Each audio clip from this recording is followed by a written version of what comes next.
Well, the ISIS attack on Iraq has opened up the already wide divisions in its society. There is religious strife between Sunnis and Shias, along with deep separatist sentiments among Kurds in the north.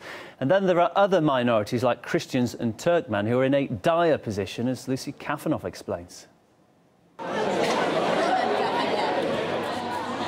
Exhausted, terrified, with nowhere to go.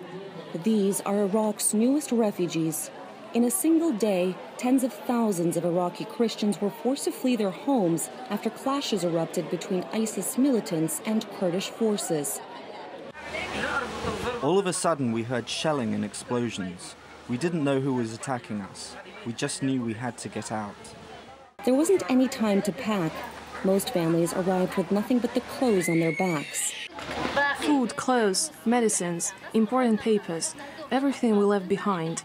I don't know how we'll get by. Someone donated those blankets and pillows, and that's all we have. They found safety on the outskirts of the Kurdish capital, but not much else. Temperatures soar past 100 degrees Fahrenheit. There is power from a generator in the nearby theater, but fuel is running out. It's hard to believe that just yesterday this was a completely empty parking lot. Overnight it's been turned into a makeshift refugee camp. The families fled in a panic. An entire village emptied overnight. The volunteers are doing their best to help however they can, but supplies are limited and more people keep coming. Most came from Karakosh, an ancient Christian community on the outskirts of the ISIS-controlled city of Mosul. It was seen as one of the last safe havens for Iraq's dwindling Christian population. Not anymore. Families like this one are twice displaced. They left Baghdad at the height of the sectarian civil war. There is no safe place left in Iraq. In Baghdad, they used to slaughter you for being Christian. Now in Mosul, it's the same thing. There is no one to protect us. This is the sound of a country torn apart. Sunni militants are sweeping across northwest Iraq. In Baghdad in the south, Shiite militias are digging in.